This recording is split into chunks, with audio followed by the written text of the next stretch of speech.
අද මගේ විදියට චිකන් සුප් එකක් හදාගන්න යන්නේ. අපිට ඒකට චිකන් උමනා වෙනවා.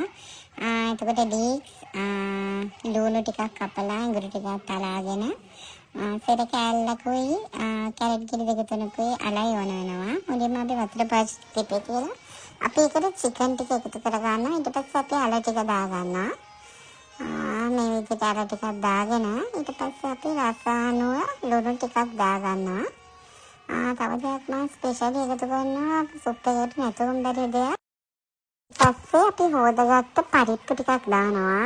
සාමාන්‍යයෙන් සුප් එකක් හදනකොට පරිප්පු කියන්නේ ප්‍රෝටීන් බහුල ආහාරයක්. අනිවාර්යෙන් පරිප්පු එකතු කරගෙන ගැනීමක් කරන්න වෙනවා. මොකද මේක සුප් එක මාල් විදිහට රස වෙනවා පරිප්පු දානම. ඊට පස්සේ අපි සෝයා සෝස් පොඩ්ඩකුත් ඒකට එකතු කරගන්නවා.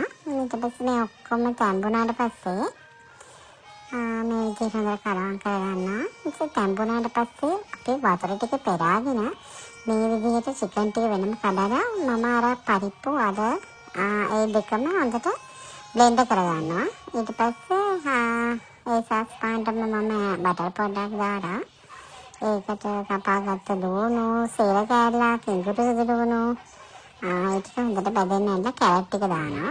දාලා ඒක චුට්ටක් කරලා බෙදනකොට මම දානවා රෝස්මෙරි පොඩ්ඩක්. රෝස්මෙරි වලින් ඇත්තටම කිව්වොත් හොඳ සුවඳක් එනවා.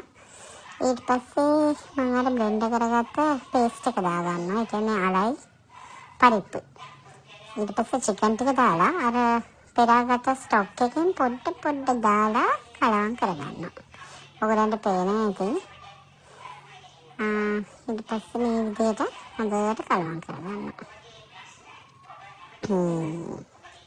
ඊට පස්සේ ටිකක් වෙලා එක නටන්න තියලා මම අන්තිමටම තමයි ලීක්ස් ටික දාන්නේ. මේ විදිහට ඔන්න අපේ සුප් එක දැන් ලෑස්ති.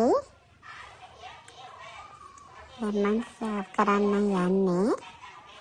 මේ විදිහට දාගෙන ඊට පස්සේ මේ විදිහට අපි දාගන්නවා. ඒකෙන් සුප් හදුවත් අනිවාර්යෙන් රෝස් පාන් ඕනේ. දැන් රස බලන්නයි තියෙන්නේ.